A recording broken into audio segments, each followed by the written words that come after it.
Welcome everyone to today's social system mapping on-ramp session for October 12th, 2020.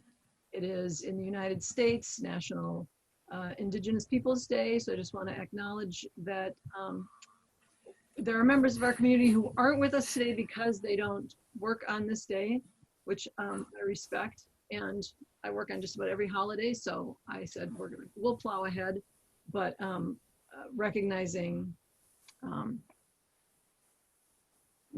that.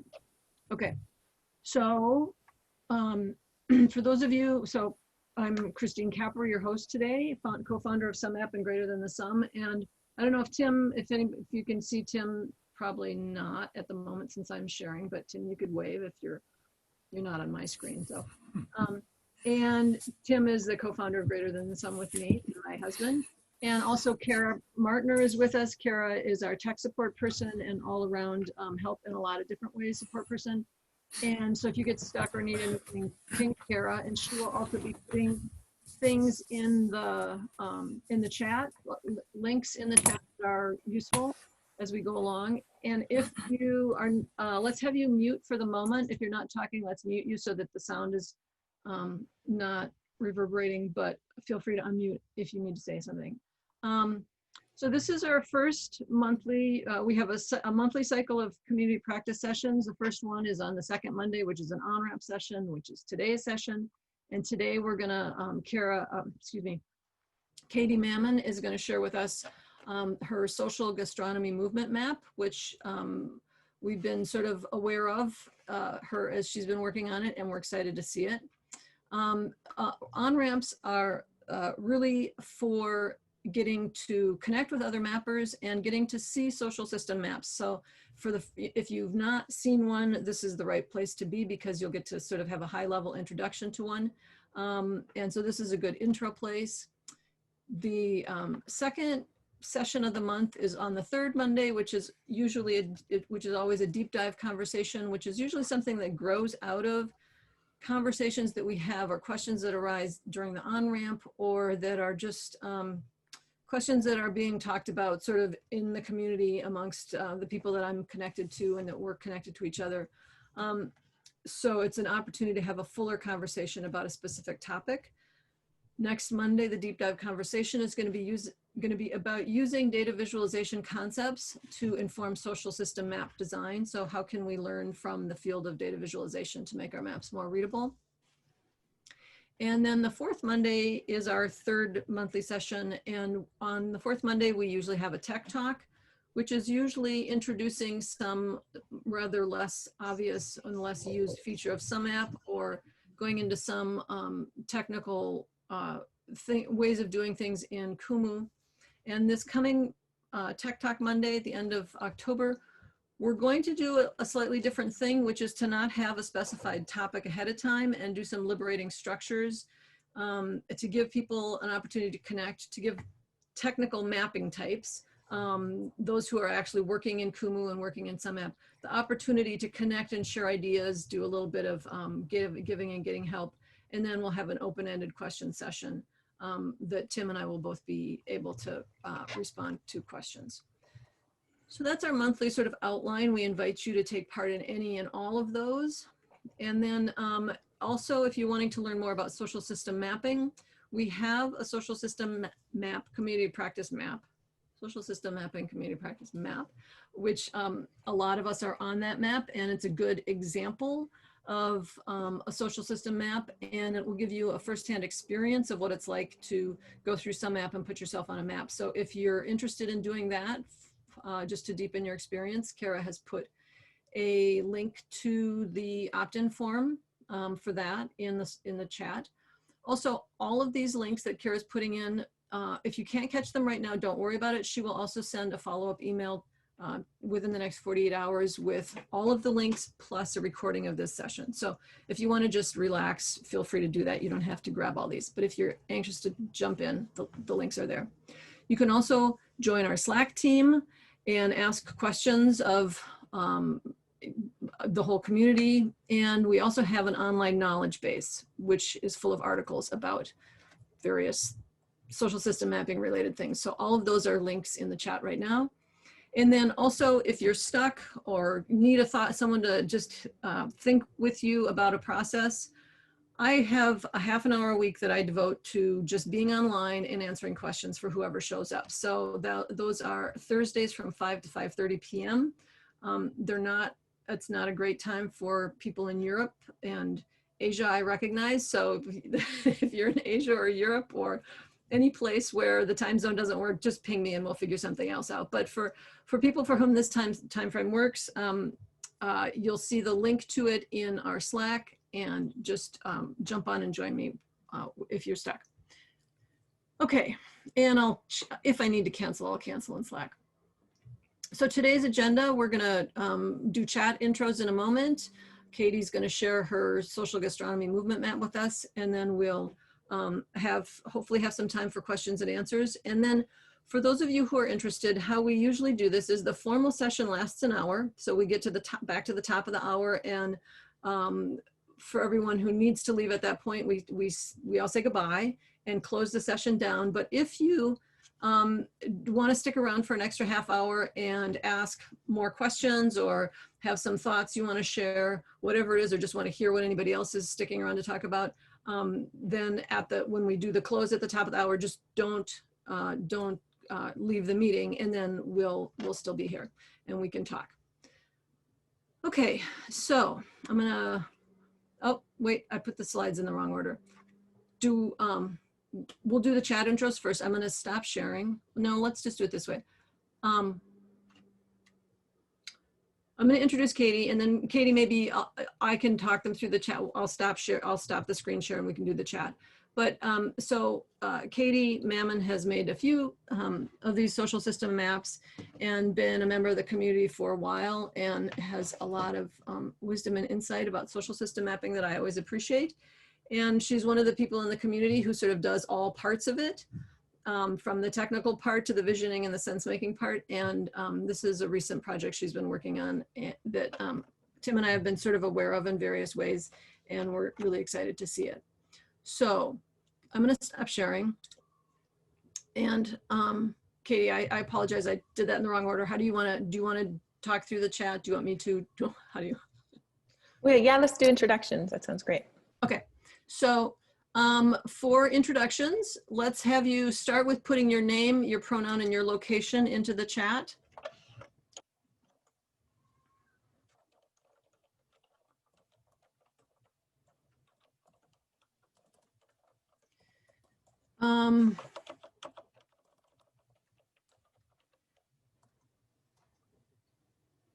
And then the next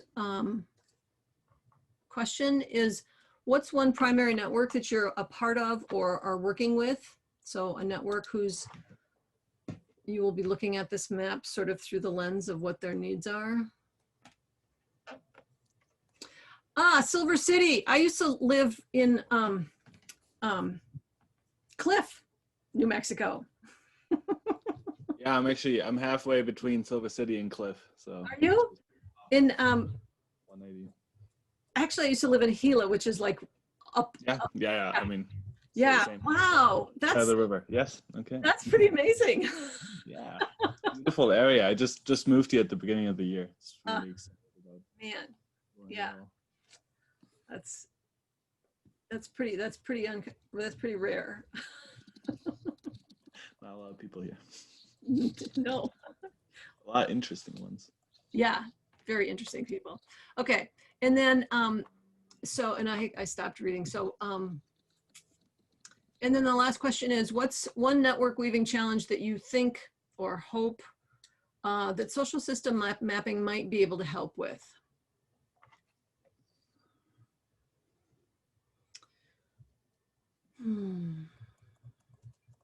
And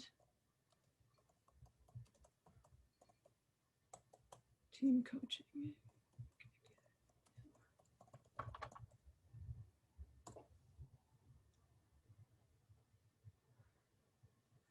Creativity needed. Yep. Okay. Yep.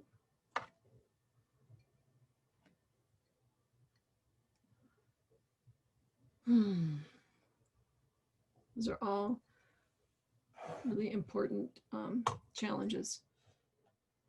Okay, so Katie, I'm going to stop talking and hand it over to you. Okay. Sounds good. Thanks, Christine. Yeah, so the map I'm going to share today, I'll go ahead. I've got a few slides just to give a little bit of background and orientation before diving into the map itself. So as Christine mentioned, I work freelance as a consultant. I do a lot of work on networks, but also just systems informed strategy. I work a lot with nonprofits and foundations. And the map that I'll be talking about today is one that I made in collaboration with and for the Social Gastronomy Movement, which is a global network that's been emerging just fairly recently. And it's focused on using food for social change, which is quite broad. And there are several focus areas within that.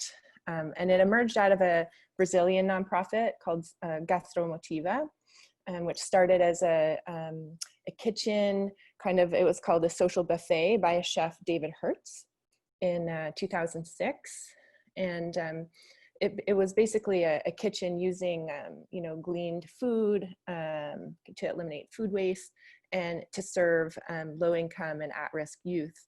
And that evolved to, including a professional cooking training for those folks, and really, has grown and become, an award-winning project, and then spawned this social gastronomy movement, trying to link similar projects around the world.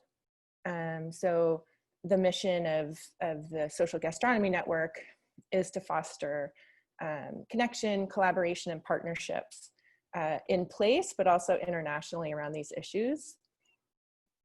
So, this is from some of their material, their network of interconnected communities. And they are also kind of working to foster a collective impact model in these places and bring frameworks and tools to support the work. In terms of the network, there are also different roles they've created. So there are social gastronomy projects, which are the locally based projects in different parts of the world. And then at the network level, there are catalysts, which are individuals who are really, getting out there and building networks and knowledge in local communities and regions around the world. There are supporters and experts who contribute. And then there are hubs, which are more formal place-based networks, kind of nodes of the bigger network. I was going to just introduce briefly Waterbear Collaborative, which is my consulting outfit. And then leading into this creation of the Social Gastronomy Map. So again, they brought me on about 6 months ago or 8 months ago to create, using sumApp and Kumu. They evaluated a lot of different options for how to create the map, but ultimately landed on this one. So we decided to move forward together, and it was really, the objective is to really network these projects around the world so they could, become a learning community together, but also to elevate the work. So through the network, the kind of backbone Social Gastronomy Movement is doing a lot of work to raise awareness and attract attention and funding for these local projects. And then also the map also really serves to support the backbone and understanding who's doing what out there, what's at the leading edge of the work. And so it really helps them get a bigger picture understanding what's happening. And then it's also used to support fundraising. And I think it's a really great tool for that. So that's just a little bit of an intro. And I'm gonna just go on to share. Here we go. So this is the map. It's socialgastronomy.org/map. This is the product of the work. And so you can see, this is just right on their webpage. And we created 2 versions of the map. So we did one sumApp project and then fed that into a private Kumu map, which is for members only, and a public Kumu map, which is on the website. So this one You can kind of click on and see profiles of different folks, different leaders in the network. But it doesn't have, a lot of the personal and detailed information on it in the profile. Whereas in the network map, there's a lot more there. So there are questions about, the leading practices, their experiences. We did, as in many of these maps, offerings and needs. And so all of that's being used kind of behind the scenes, but this is the more public facing map to help raise awareness about all of the great work that's happening. And so you can see here, we color coded it according to these different roles in the network. And you can filter for just seeing social gastronomy projects that are out there. You can filter for kind of within that field, more specifically what people are working on. And so these categories were created by me in collaboration with the social gastronomy staff, based on their work over the past few years and in consultation with people in their network. So this may change a little bit over time, but there's quite a lot of work put into dialing in what these are. So, for example, we can filter by job training and see who's working on job training. And then Social Gastronomy Movement has staff that are then really well set up to help foster and accelerate more collaboration and communication among people working with similar approaches in different areas. So you can also overlay, children and youth or whatever. So it's set up to have multiple filters. And then also you can search by sustainable development goal. So this organization and the network does a lot of work with sustainable development goals. And so they can, again, sort and build communities according to the goals, and also, where people are situated in the system. If they're nonprofits or philanthropy, et cetera. So it's a pretty straightforward map in this sense. And again, it created a hover over so people could quickly scan through and see. Again, I think a lot of us have this issue with, are we mapping individuals or organizations? And that was, an issue here as well, with wanting to build connections among people, but also really highlight the organizations. And so we kind of accomplished that by mapping individuals, but then in the profile and in the hover over, it really kind of emphasizes what the organization is, and then frames the person as a contact for that organization.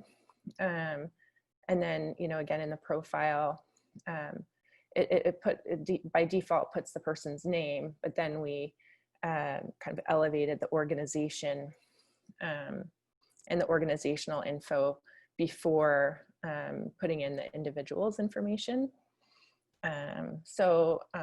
Yeah, I think that works pretty well. And then we also created a network view, since we, and this is, I think we have more views again in the private one. This is part of the public map, but again, it's really nice for the backbone organization to have a sense of who's there and how people are connected. So I'll just zoom in a little bit more. You can see, not surprisingly, Nikki, who's the CEO of the organization, is right in the middle, and Q, who is my close collaborator, Q Coates from Social Gastronomy Movement. He's kind of the community and network innovator. And so not surprisingly, they're right in the middle, but you can also see who in that network is pretty well connected to others. Yeah, and so I think I was just going to share one other just view, which we don't really have out there, but I'd like to just see, a geographic map overlain with the connections. So you can also see, there's some folks who are very well connected internationally. So those are the basic views. And then I just wanted to share the survey. So the survey we did was quite extensive, quite long, and I know that's always a toggle, is, you know, we don't want to burden people in the network with having to put in a lot of data, but at the same time, we actually integrated this. So this is in terms of new people coming into the network, the way that they do that, the way that they register is through the sumApp survey form. So if you go onto the Social Gastronomy website and you say join the map, there's an opt-in form that people can fill out to join the network. And then they have to, of course, come back and fill out the survey. So there are 4 main sections. This is just my survey. There's about me, so personal information. Then there's role in the network. So again, that's very important. And we made some of these questions required so that everyone's situated in the network. And then there's a section about the participants' organization. And again, part of the interest is in attracting more funding and support to these organizations around the world. A lot of them are, you know, pretty small, pretty grassroots. And so this is a way that Social Gastronomy Network, who's pretty well connected to funders internationally, can bring in support. So this was really nice. You know, there's a way to support us, and that's also, you know, on the main map. I think we ended up putting that in as a way, maybe it's not on this one, but it's on one of the other views where it actually tells people where to go to support the organization. So that's really nice. Again, this is where we get information about the sustainable development goals they're focused on, the type of activity. And we have a window about best practice. We ask folks to say something about their project that's working well or that they're proud of. Whether or not they've received funding from the Social Gastronomy Network has a food solidarity fund, which I'll share in a minute. And then we ask if they give permission. So part of the code in the back of the public map is built in, so it kind of automatically filters out people who indicate no, they're not willing to share their information. But we also, you know, have some more information about how it's not, you know, it's not bulletproof. And this is something that I learned in the process, is that even when you filter people out, if their information is in sumApp, if, you know, this information is connected into a public map, then technically speaking, it's possible to, if you know how to do it, go in and find that information. So I just felt like that was important to be transparent about with folks. And then it's network engagement. So other networks that you're a part of, and then skills you can offer and skills you need. And then I added specific offerings because, you know, I find sometimes these categories are pretty broad, like communications. Well, what exactly? So here it's a chance to give specific offerings and specific needs. And then we have a map view in the private map, which shows offers and asks, and it has a pop-up for each of those, which features these more specific needs and offers, which I really like. And then, yeah, learning topics. What's an emerging question or topic you're interested in exploring? And that really is a cue to Social Gastronomy Network movement staff to, you know, to kind of, they can cultivate conversations around these topics. So, and then we have just, you know, demographic information. So that's the survey. And there's one other quick thing I wanted to show you, which is, I mentioned the Food Solidarity Fund. So SGM has a whole process of receiving kind of larger scale grants and distributing them through, you know, they have a kind of an advisory committee and a whole process to disseminate these funds. And so they actually created we created another view of the map that just shows the recipients of the Food Solidarity Fund. These organizations each got $10,000. And so they were announced on the website using the map. So you can, again, just kind of scroll around and hover over to see a little bit more about the organizations and where they're located in the world.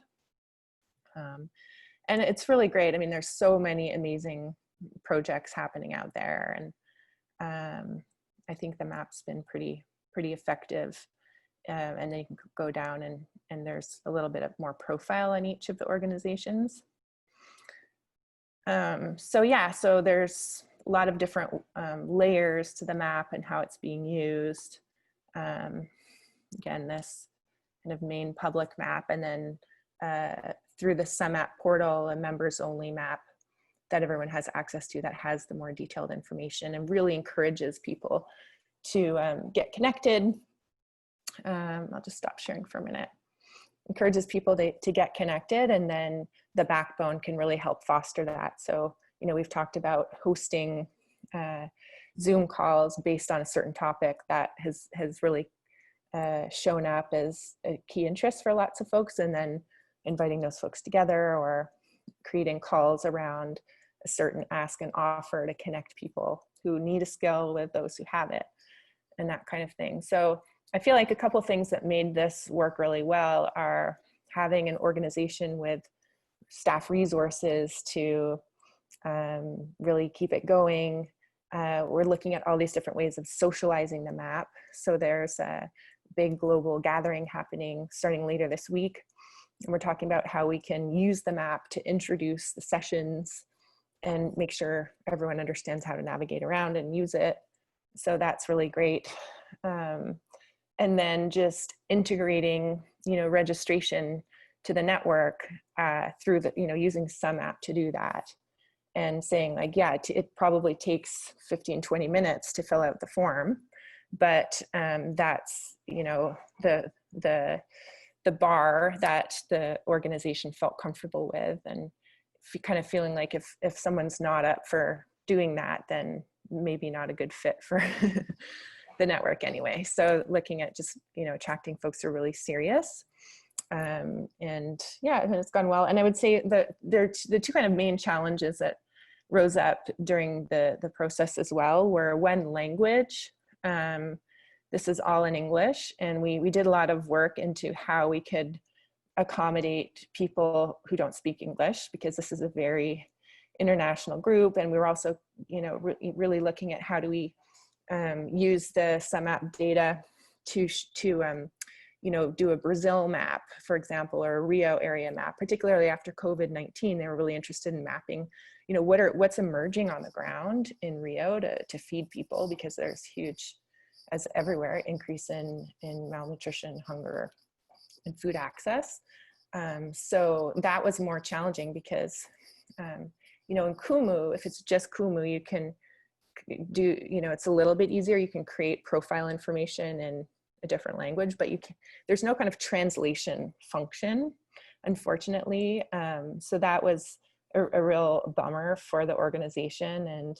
And, you know, they're offering their staff to help people who don't speak English get on the map. And if you go through some of the profiles, you'll see that they're written in different languages.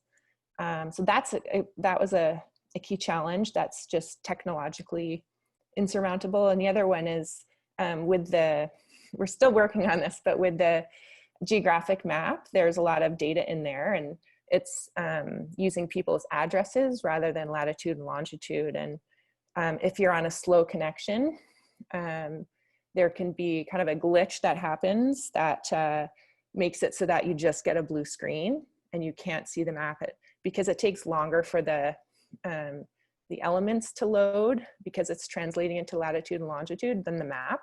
So it just zooms into a spot on the ocean. And that is something that Tim Hansen has been hugely helpful trying to troubleshoot, and Alex Vipond at Kumu, but it's still an issue. And right now we're looking at resolving it by having Kumu's looking at putting a kind of a spinny ball as an interim, and we're still in process with that. But that has been a pretty significant issue here, because a lot of folks in this network are on slower connections. But other than that, I think it's been pretty successful. So I'll stop there. I think that's about 20 minutes. That's really great. I was impressed with all the ways you incorporated that particular data set into visualizations and the website, and you're really maximizing use of it. It looks really wonderful, and checks off, as Reiner says, meets all their needs, checks off a lot of boxes. So thanks for that. It was great. Mm-hmm. And sounds like Tim's have a similar issue as well with bandwidth and speed. Is that Tim, right? not Hansen or Tim? There's Tim Neubauer? Tim. In, Yeah. so questions, do people, does everybody, I mean, yeah, feel free to just unmute yourself and take turns and ask questions. Hey, Katie, it's Christy. Hey, Christy. Hi. Yeah, thank you so much for putting that together and sharing it with us. It's impressive. And the question I have is about the network, the map that you showed of the people and how the people are connected. Mm-hmm. And I maybe I missed it in the survey, or is that it's I'm assuming that's not part of the survey. Rather, it's something you're asking folks to Yeah, sure. do on their own. The connection information. Yeah, so that's on the next page here. So again, in sumApp, there's the bio page where people are asked to upload a photo and a little sentence about their work. Then the survey, and then the connections pane is where that information comes.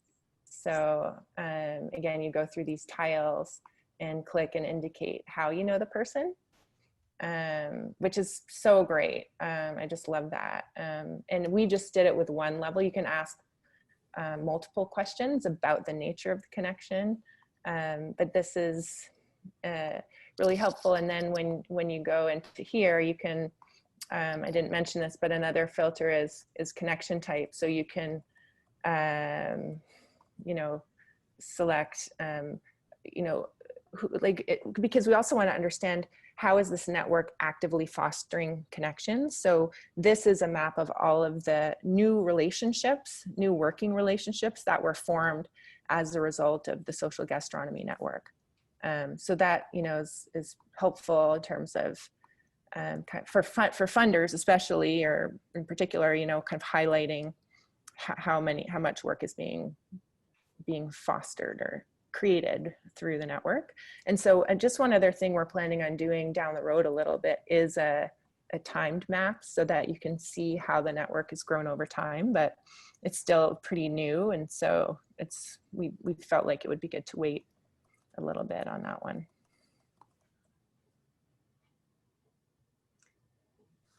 Showing how the Social Gastronomy Network is helping to connect folks. Is that you asked a specific question, like did you meet through I'm sorry, let me ask you, did you ask a specific question?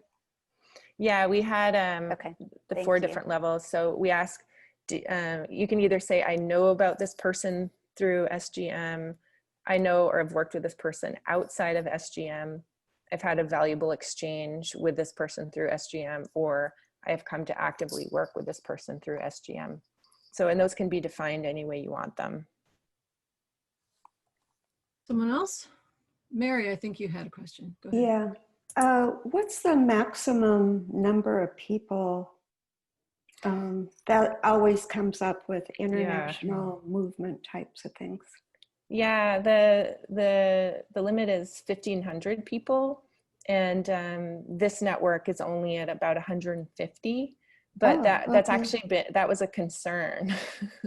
That's a concern of theirs because they're hoping to really build this over time, and they'd, I think, ultimately like to have more than that. But we'll cross that bridge when we come to it. I mean, that's a lot of projects, a lot of people, and they're really trying to just have one leader per project. So okay, we'll see. Yeah, that was another maybe at that point there'll be a higher limit. Eh, Christine? Yeah. Well, so. We're working on it, Katie. Yeah, how does that work when you're using it for registration?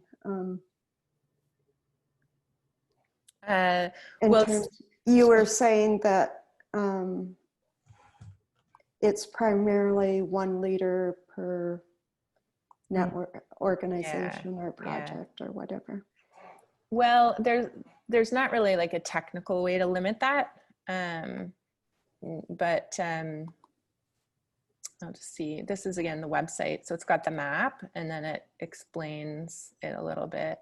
Then you go here to register, and I think, you know, once someone's registered, then there's a one-on-one conversation. So this is just kind of showing you what people have to navigate to get into the network.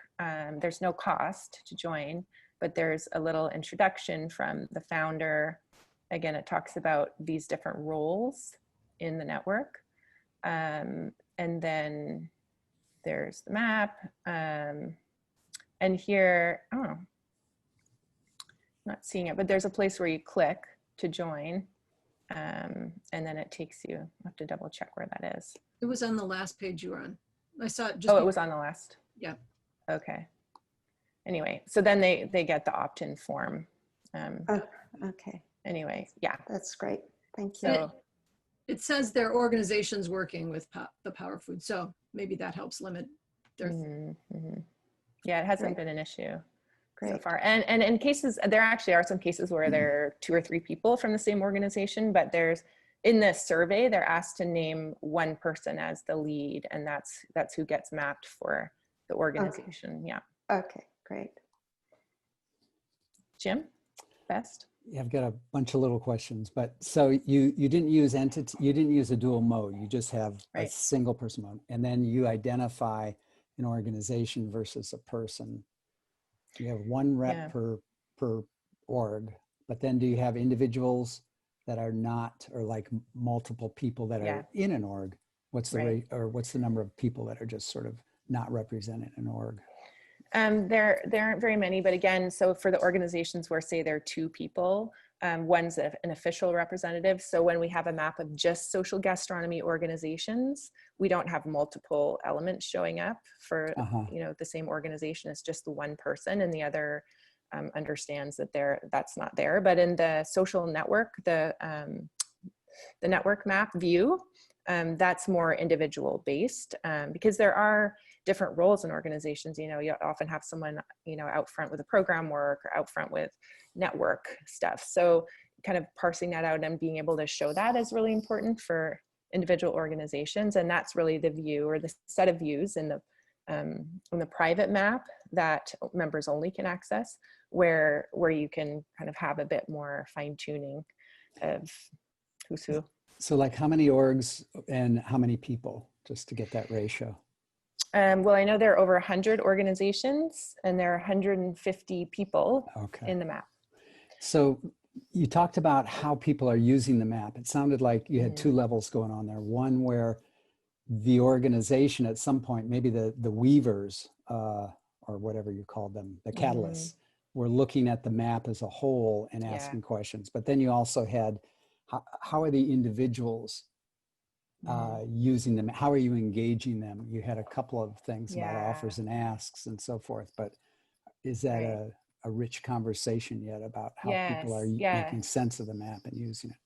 That's right. So on the first front, you're right. So the backbone, or the staff and catalysts and folks in social gastronomy movement, tend to be looking for patterns. They, especially using the reports, the spreadsheets. I think more so than the map itself, but just kind of scanning through columns of like, what are best practices, and what are the entirety of best practices, and what are the patterns showing up there, and what, how can we leverage that into a meaningful conversation? And then the leading edge questions and those kind of things, those are really, what the backbone's looking for. And then with the private map itself, and I'm sorry, I don't have a version of that to share, but again, there's like an ask and offers view. There are multiple views that have been created to help the user navigate. And so we have, a little bit of an orientation video for how to find yourself around the map. In the online gatherings that happen, I'm really encouraging them to give a little bit of that every time, so people really understand how they can use it.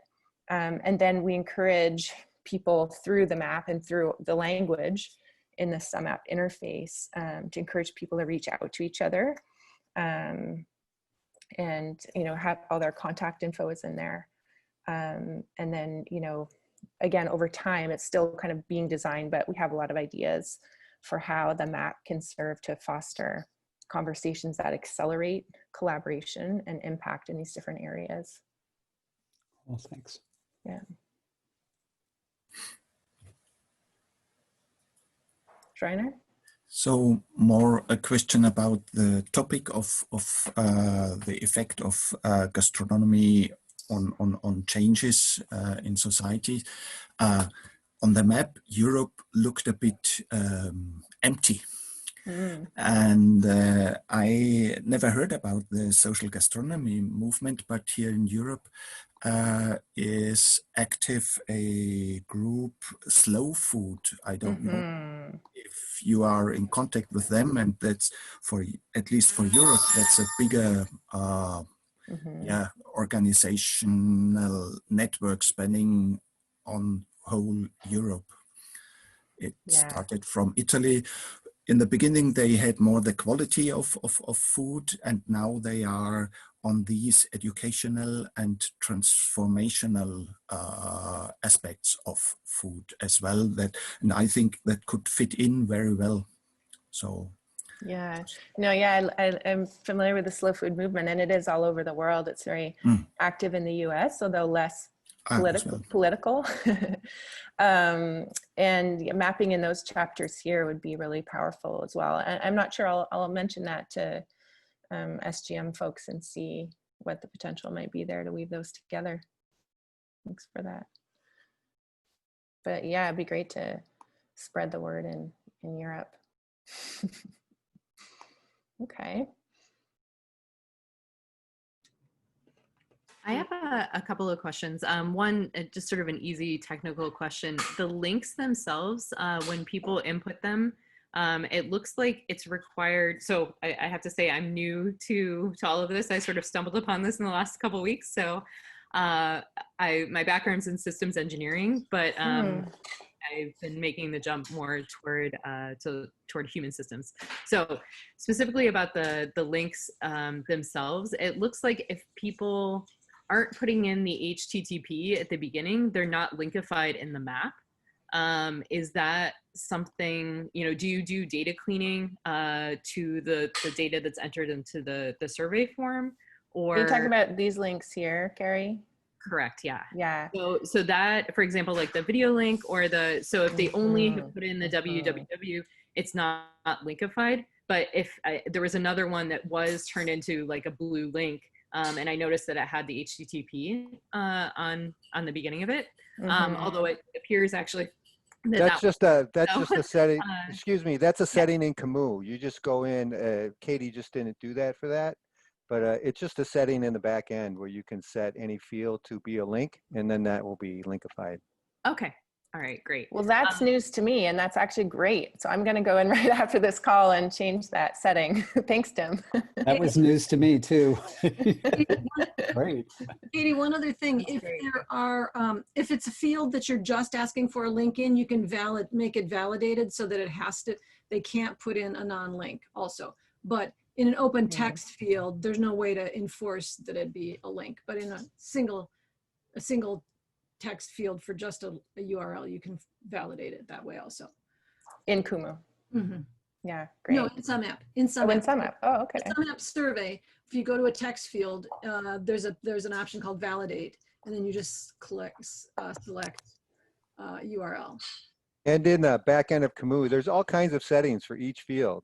So like if you have a text field, you would want to set that to text so that the paragraph, like the new lines show up, as opposed to it just becomes one big giant block of text. Right. So just so everybody knows what we're talking about, you're talking about here under fields. Yep.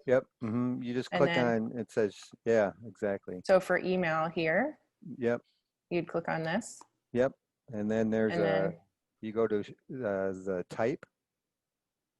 Here, yeah. Yep. And there's an email for email. Nice. Or if it's a URL or text. So you want to set those because they really help the readability. Doesn't that make everybody so happy? And then in sumApp, it sounds like this is where you create the surveys, right? Yep. So it sounds like here, what you're talking about, Christine, is stop on the email one. Yep. Now if you see validation email. Yep. But you can validate it as a URL also. Okay. Yeah. It looks like so great. Yeah. And then one other question about the survey itself, and with the your goals around tracking how the network grows over time. are people able to, so I know that the survey happens as part of the registration process. Is there a way for them to go back in and edit that information later to add additional connections or add best practices? Yes. So Great questions. Thanks for both of those. Absolutely. And that's something that I think is really important to build into the process as well, right? Like we can have so much focus on just creating the map, but part of that big picture is how is that being used over time? And so the plan with this network is that quarterly, there will be a big push to get everyone in the network to go back in and update their profile information. And just so you know, Carrie, sumApp was designed to be able to do that, and you can also in sumApp set up time frames so that you're marking the changes in sumApp over so you're collecting the changes in relationships over time. So then you can just put that in the map and click to see it grow. So we did that. Jim Best, did you want to add to that?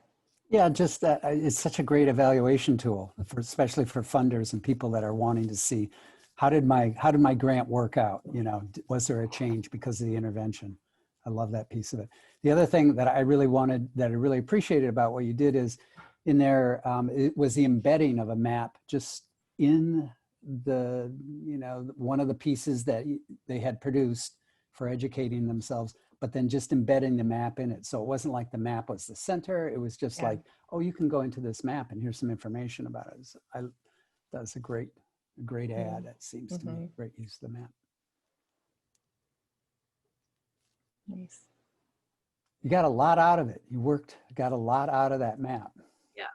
Yeah, there's a lot of rich data, and but it is complex. And I will say another, you know, I'm the one with like the more technical knowledge about the map and back end, and it was challenging, you know, working with the client SGM. I mean, they're so amazing, so dynamic, and it was hard for me in certain moments to communicate, you know, what the limitations were, what the potential was. And there were some limitations, and, you know, it felt frustrating sometimes to be like, I can't do that. You know, we can't make that happen. And, but to actually communicate why and how, it's hard sometimes, right? Can be a big gap. I had one other real quick question. The roles that you had or that they have within the network, did you coach them on that, or did they already have those roles? Did they have that level of maturity thinking about themselves as a network? We did some work together on that. I mean, they had that pretty well developed, but I worked with them quite a bit on really fleshing out what those roles are and are called, and what they mean and how they fit in. So that did evolve some over time, but they've had for a while they were talking about hubs as being people as opposed to being nodes of a network, and you know, so for example, work there to shift it a little bit so the hub is, you know, like a sub network, but there's like a hub facilitator, hub leader. I can't remember what the term is, but someone who's a point person for the hub. So that was mapped in a little bit differently. And it seemed like the catalyst role was a classic network weaver role. Yeah. Which is cool. Yeah. Good. Yeah. Other questions? Comments?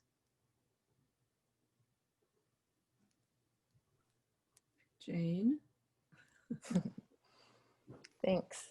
It was fun to share that. Yeah. Jane, Jane, did you have a question? No? That was black. Okay. Sorry, my window just fell off the end of my computer right there. No, I didn't have a question. I was just really wowed by everything that Katy just showed. It was really impressive. So I was giving her a round of applause. Yeah. Thank you. Yeah. Yeah, that's one of the most leveraged maps I've seen in terms of taking advantage of what's possible, and a really, yeah. So you just did a wonderful job. It's great. Makes me happy. Me too. Yeah. Great.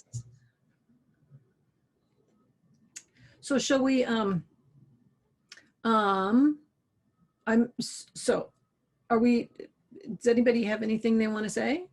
Or I mean, we can wrap up soon or sooner, a few minutes ahead if we want. Okay.